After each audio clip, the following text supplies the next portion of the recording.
Shout out sa buong mundo at shout out sa buong Pilipinas na ang bansang ito binago ng Diyos. Ito ang SION. Mayroon 3 tanggulan, Luzon, Visayas at Mindanao. Ngunit binago rin ng Diyos.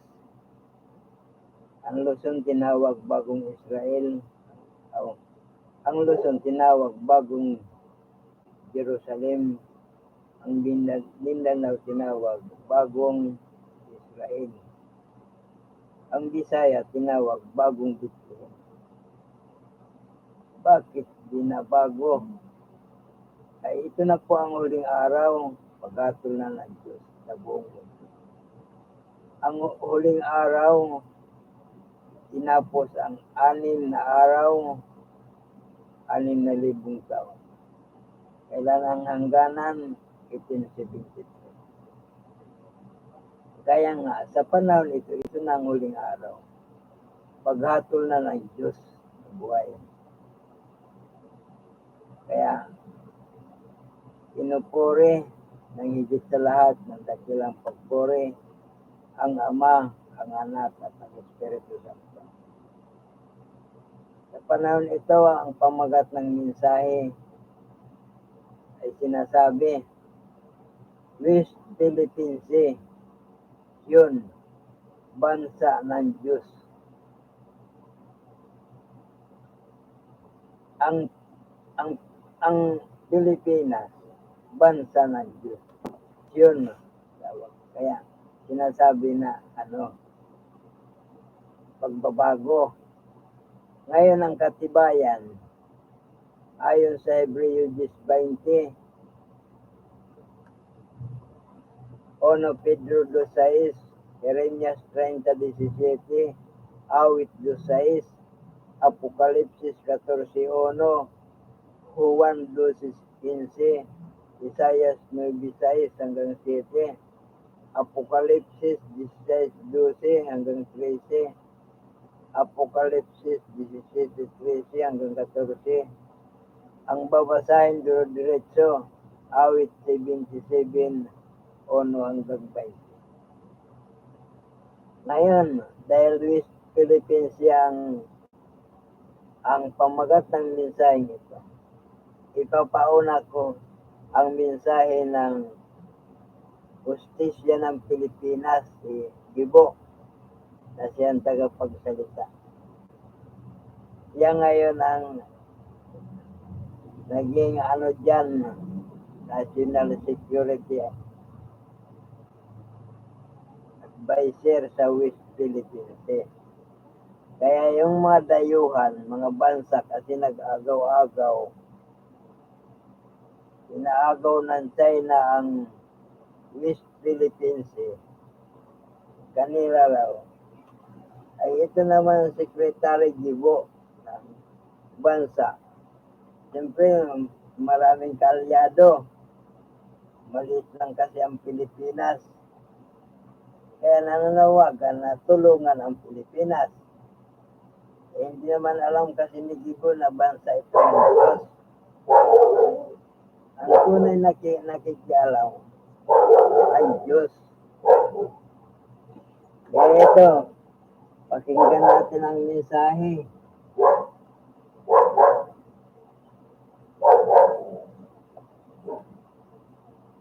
In the West Philippine Sea. Amid the verbal sparring, the Chinese Foreign Ministry says it is ready to open a dialogue with the Marcos administration. And later, a Filipino lawmaker alleges Beijing may be funding destabilization efforts in Manila as China puts a stop to rumors it is employing online trolls. Defense Secretary Gibo Teodoro joins us on the program.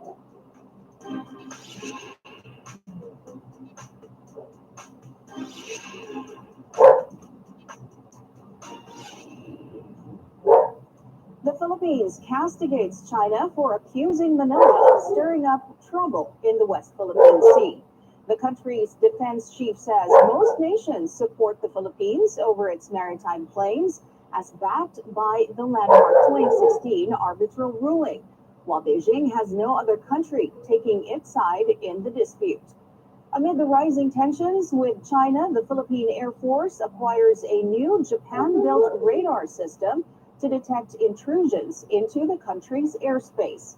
The air surveillance radar system is part of the long-term modernization plan of the armed forces. Let's go straight to the source of the story, Defense Secretary Gibo Teodoro. Good morning, Secretary, and welcome to the program. Good morning, Menchu, and to all our televiewers. And I'd like to greet the Armed Forces of the Philippines a happy 88th anniversary today. Well, happy anniversary. Such a great occasion for us to be talking about the issues today. Well, Japan has turned over an air surveillance radar system in La Union, and you were present during the turnover, right? This is just one of the 4 units purchased by the Philippines. So how big of a boost are these to our military's capabilities? It is surely a big boost because it gives us maritime and aerial domain awareness up to 300 nautical miles and ballistic awareness for a further scope. And main part of all of this is knowing what's happening, not only in the West Philippine Sea, but throughout the 360-degree circumference of our archipelago. So domain awareness, command and control, interdiction capabilities, which, it goes without saying, strategic basing, upgraded area denial capabilities. That is part of the modernization thrust of the Armed Forces of the Philippines under the comprehensive archipelagic defense concept. The new package of acquirables, let's say, is set to be approved by the President soon. Okay. And this is a new mix of capabilities that we hope to acquire in 10 or 15-year schedule. Okay, but let's talk about... Yes, sir. Yeah, go ahead. But when do you expect the delivery of the 3 more air surveillance radars rather? Because this is the shorter term, right? The radars are first. Yes. I think about 2 will be arriving next year and 1 the year next. It's not only the arrival of the radars, but the preparation of the sites, which is also crucial, and it's meticulous. We also, like yesterday, when I inspected, there were certain things that we had to adjust to make the system more foolproof, and redundancy and service continuity is built in. Okay, can you disclose the locations? Right now, Wallace is a no-brainer. It's always been there, and it's going to upgrade. And there are current sites like in Palawan and in Lubak. But for now, we will not disclose the rest of the 4 remaining sites. And in the revised Horizon 3, we have to acquire more. Okay. Well, you were saying earlier that... This package does not only include the fixed radar sites, but a mobile radar. Okay. Well, you were saying earlier that the President is set to approve the long-term plan or acquiring. It's a 10-year plan. 10-year plan. A Horizon plan, but we can front load a lot of the capabilities on a logical and project management basis by the use of various financial techniques. Okay, so but we are also cognizant of the admonition or the warning given by the President that we have to have balanced financial stewardship standards. Yesterday, he made that announcement very clear in the budget. All right. But can we expect more partnerships with Japan when it comes to defense and military equipment? Definitely, Menchu. As a matter of fact, in the visit of the president to Japan, both the President Marcos, and Prime Minister Kishida, once again expressed their desire that the reciprocal access agreement between the Philippines and Japan be concluded at the soonest possible time, so our respective our Senate and their diet can concur with it as soon as possible. Okay, but tell us where we are exactly in terms of the talks. We have received their counter draft already, and we will review it and submit our comments. And if there are no contentious issues, then it can be recommended for the president for signing, or his delegation of the appropriate official to sign. Okay, so are we saying that it's possible to finish the RAA by next year? And Oh yes, it is possible by next year. okay, is there a specific like time period that you are targeting, sir? No, I wouldn't want to, because it may raise failed expectations. But on the drafts, hopefully within the first quarter, and then hopefully our Senate can ratify it as soon as possible. Okay, so what will the RAA cover? Is it going to be similar with our VFA with the United States and Australia? Yes, it will be exactly like a VFA. Okay. It's just the term that Japan uses. All right. Now, is an RAA needed for the Philippines and Japan to do joint patrols in the West Philippine Sea? No, No. it's not needed. Okay. No, because in the open seas, basically there's a right of innocent passage, and the Philippines really has a right, and technically, no, on the EEZ, that's within the Philippines administration of its sovereign rights, but it's not territorial. So there is no RAA needed. However, with the strategic partnership with Japan, it is not only our navies that will be cooperating, but the other elements of the Japan Self-Defense Force. For example, this radar is actually more in the domain of the Japanese Air Self-Defense Force. And so it comes with a whole array of packages. And let's also remember that there are interoperability exercises on the ground between in the US, the Australia, and hopefully with Japan too. All right. Well, we will continue this conversation on joint patrols after a short break. This is The Source on CNN Philippines. Please stay tuned. Yan, mga kabansa, dinarinig ang mensahe. Ang mensahe ng pagkikiugnayan sa mga bansa ng Pilipinas dahil sa West Philippine Sea. Ngayon, sapagkat sa panahon ito ay hatol na ng Diyos. Ito na ang huling araw, paghatol ng Diyos sa buong mundo. Kaya ang paghatol ng Diyos, ang ginagamit, ang dokumento, ang saligang batas, ang salita ng Diyos, 66 book. Ngayon, yung West Philippine Sea, dahil nagpamagat sa panahon ito, sa live na ito, ang West Philippine Sea ay bayan ng Diyos, bansa ng Diyos.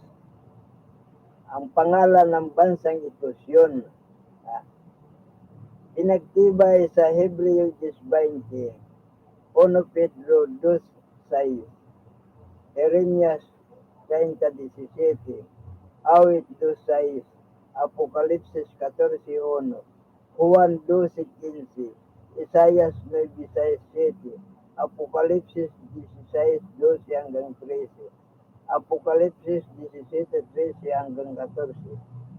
Diyan pinagtibay ng Diyos na buhay na siya ang may-ari, at liban diyan ay itong buong mundo, siya rin ang may-ari sapagkat siya ang lumikha. Ngayon, kung ang mga bansa walang pagkilala sa Diyos, sa matagal na panahon, umabot ng 1,000 taon. Ngayong panahon ito dumating ang isang araw. Ang isang araw sa Diyos, 1,000 taon sa mga tao. Kaya nga, pinagtibay ng Diyos ayon sa kanyang salita. Ngayon, tungkol sa kalagayan dyan sa West Philippine Sea, babasahin natin ang awit 77:1 hanggang 20. Ang katibayan, pinigkas ko na. Ngunit, sa panahon ito, sapagkat nagpaliwanag naman si Doro tungkol sa kalagayan sa West Philippine Sea. Tayo ay magbabasa na lang. Pinagtibay lang ang kasulatan. Ang West Philippine Sea ay nasa kasulatan ng Diyos. Kaya babasahin natin dito sa awit 77:1 hanggang 20. Ang babasahin. Sinasabi dito sa awit 77:1.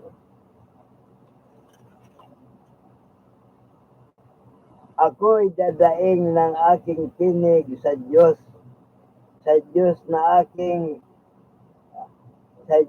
ng aking tinig at kanyang didinggin ako. Bakit ang dumadaing sa Diyos didinggin ang sabi? Ngayon, sa 2, sa karawan ng aking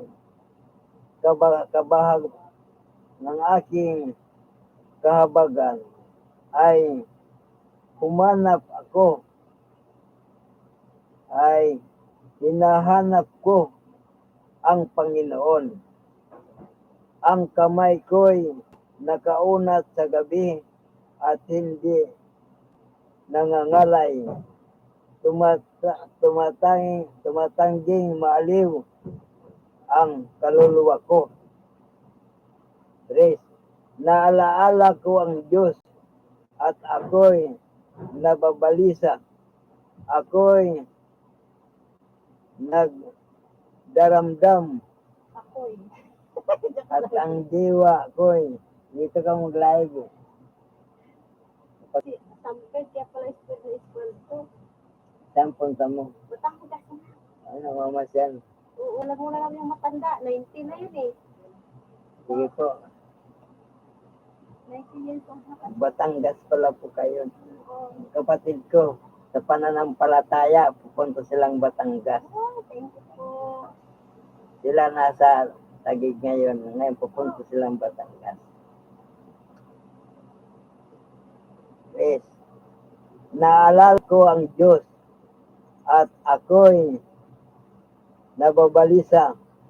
Ako'y nagdaramdam at ang diwa ko'y nanglulupaypay. 4. Iyong pinupuyat ang mga mata ko. Ako'y totoong nababagabag na hindi ako makapagsalita. 5. Aking ginugunita ang mga araw ng una, ang mga taon ng dating mga panahon. Yan. Ginugunita ang mga araw ng una. Kaya nga, ang West Philippine Sea, sa Diyos yan. Matagal na panahon na yan. Yun ang tawag ng bansang ito. Yun. Hindi ito ari ni Haring Felipe sa Kastila. Kaya sila nagbinyag dito.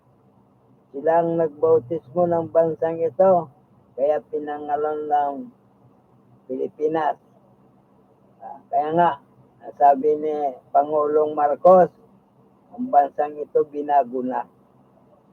Ano naman pagbabago? Pilipinas pa rin naman ang tawag. Hindi si Marcos ang magbabago ng bansang ito. Ang Diyos ang magbabago. Ano naman ang binago ni Marcos dito? Pilipinas pa rin naman. Unawain magkaroon kayo ng unawa sa ating bansa sapagkat ang ating presidente ay sunod-sunuran lang, hindi nanindigan ang ating Pangulo. Bagamat mga dakila ang sinasabi,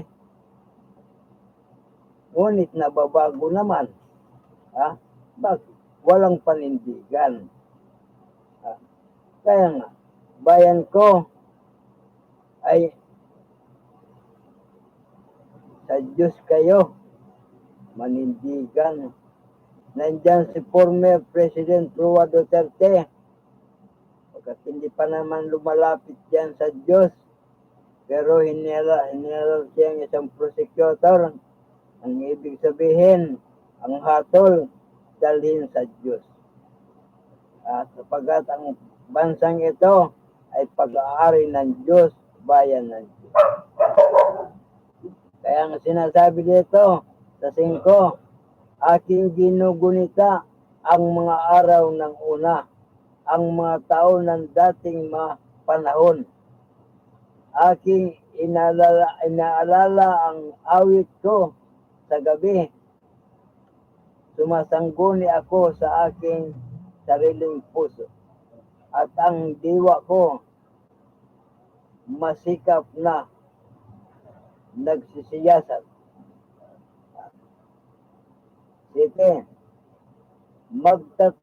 Magtatakwid ba ang Panginoon magpakailanman at hindi na baga siya lilinga pa? Yan. Ay talagang magtatakwil ang Diyos. Kung siya naman kinakalimutan mo, itatakwil ka. Hindi ka lilingapin.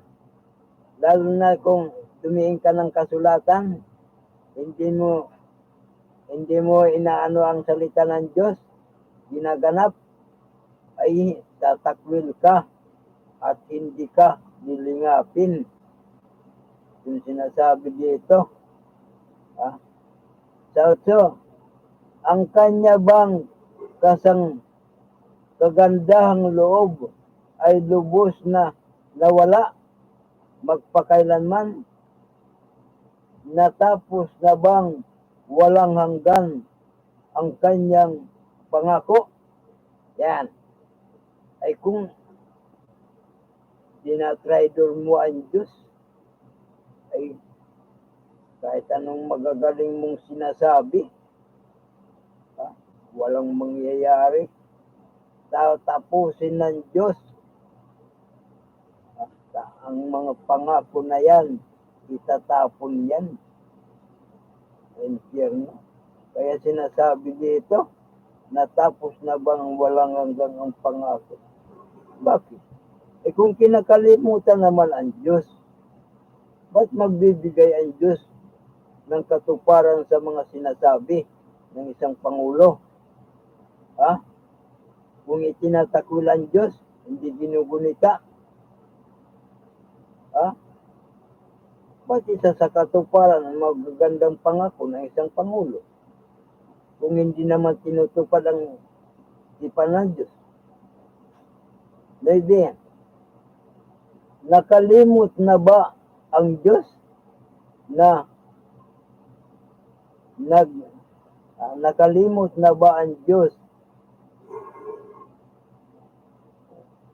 na magmaawain? Kanya bang tinakpan ng kagalitan ang kanyang malumanay na mga kaawaan? Yes. At aking sinabi, ito ang sakit ko, ngunit aalalahanin ko ang mga taon ng kanan ng kataas-taasan. Yan. Kaya nga, ang kasulatan, ito ang sinasabi, kanan. Lumakad tayo pa kanan, hindi kaliwa. Ay karamihan kumakaliwa. Anong nangyayari? Kaguluhan pag kumakaliwa. Kanan, ibig sabihin pa kanan, unawain na may Diyos na buhay sa bansang ito. Unawain, sapagkat Kung talagang ikaw nasa kanan, ay hahanapin mo ang Diyos, pupuntahan mo, makikipagkasundo ka, makikipagtibay. Kung pakanan ang iyong lakad. 11. Babanggitin ko ang mga gawa ng Panginoon sapagkat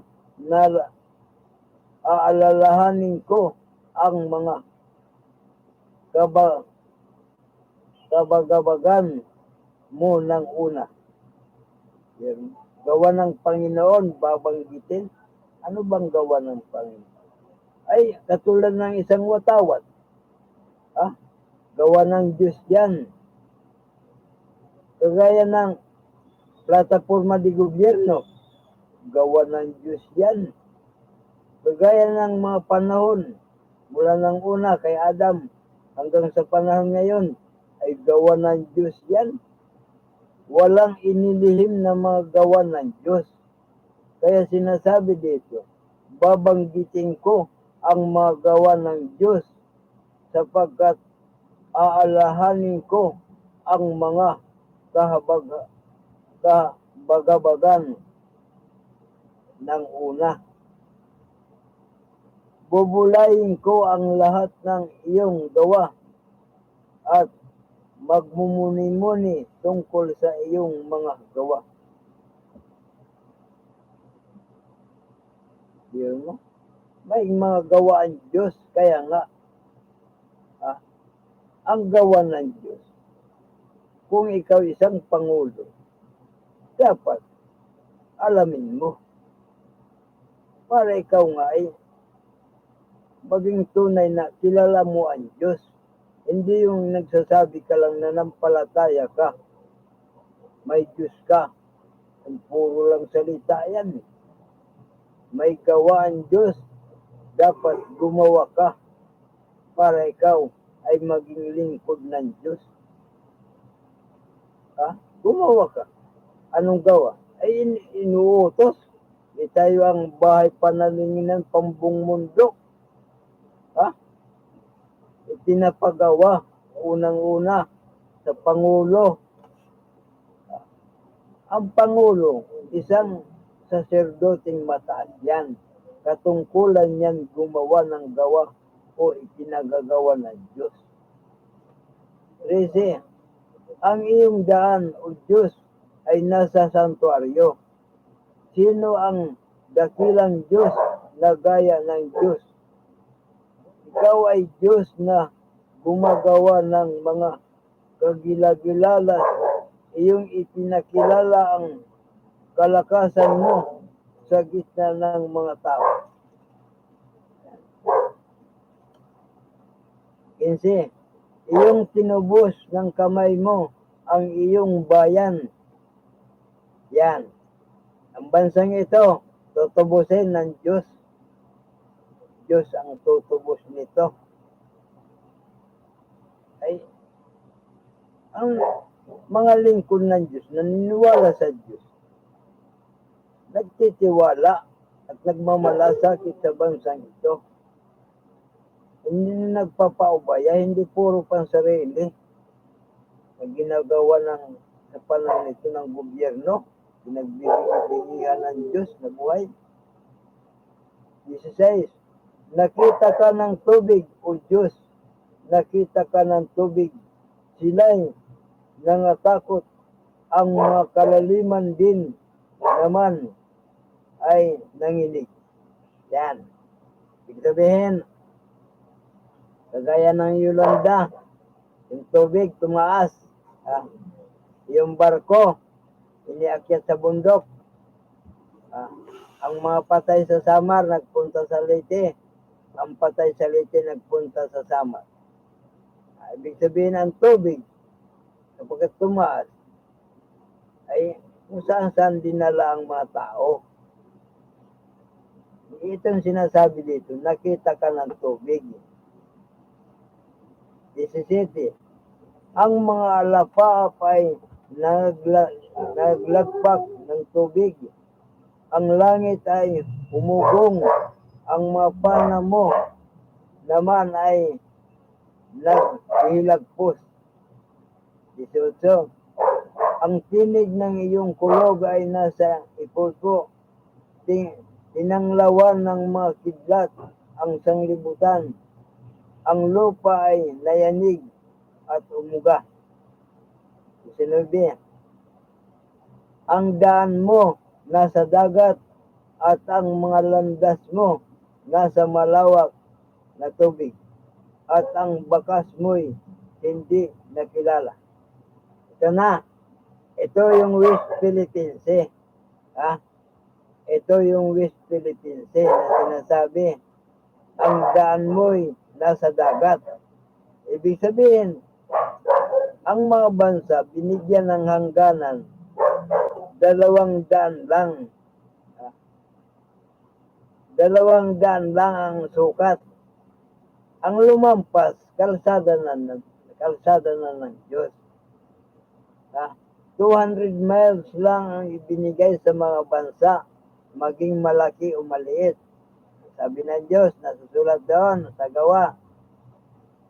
Gawa 17:26. Ang Diyos nagbigay ng hangganan sa mga bansa, maging maliit o malaki, parehas ang sukat. Ngayon, kung may sobra man, kalsada ng Diyos, kalsada ng Diyos, pwede dumaan lahat ng hari. Bakit? Ay kung sumasampalataya ang hari, hindi bawal.